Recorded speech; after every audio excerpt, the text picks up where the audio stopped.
आता आपण एक काम करायचं, त्याचा डाव त्याच्यावरच उलटवायचा। हा बायकांना फसव।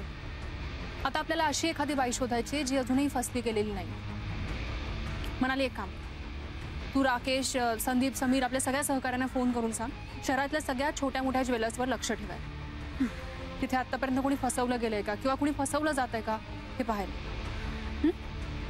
एक तर याच्या बोलण्यामुळे बायकांवर लगेच प्रभाव पडतो आणि दुसरी गोष्ट म्हणजे डबल सोनं मिळण्याच्या हव्यासापोटी या बायका कुठेही काही बोलतही नाही। त्यामुळे आपल्याला खूप जपून हालचाली कराव्या लागतील। आता हा कांचन देव सापडल्याशिवाय मी स्वस्थ बसू शकत नाही।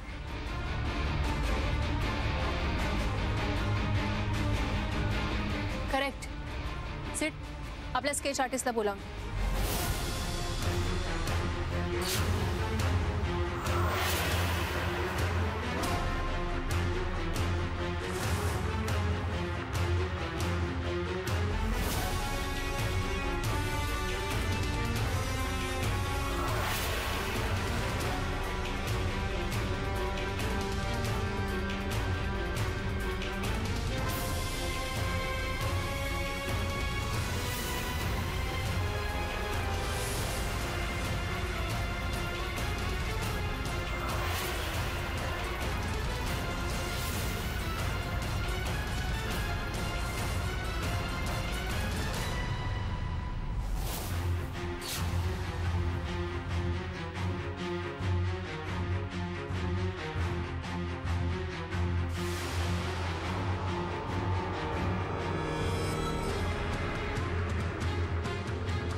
हो,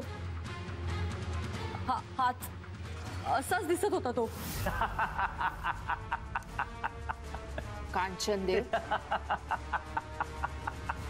नाही या दिवाळीत तुझं दिवाळ काढलं तर नाव सांगणार नाही असं। पोळ्या फाबड्या स्त्रियांचं सोनं हडपलं। आता बघ एक स्त्री तुझं काय करते।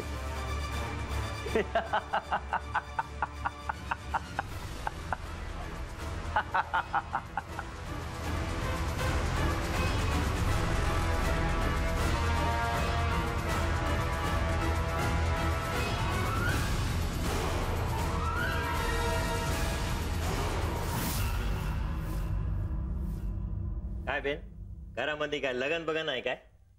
हो, तुम्हाला काय करायचंय तू नसते चौकशा? अरे सॉरी मॅडम, सॉरी सॉरी। ते काय ना की एवढा सोना एकदम घेते ना म्हणून विचारला। अहो तुम्ही सोनं विकायलाच बसलायत ना इथे, हो। मग जे सोनं आहे ते विका आणि गुपचूप पैसे घ्या। बर, ते तुमचा ऍड्रेस ने फोन नंबर आणि नाव लिहून जावा हो। ते कशाला? अरे उद्या काय इन्क्वायरी झाला तर तुम्हाला कुठे शोधेल? हा,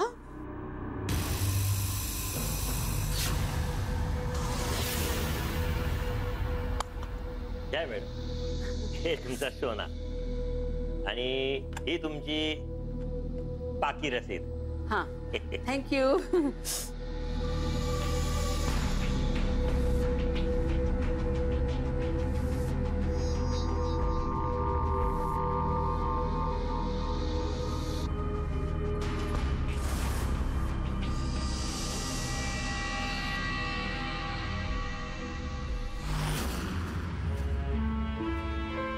मॅडम, कांचन दरवेळेला त्याची जागा आणि त्याच्या फोनचं सिम कार्ड बदलतो।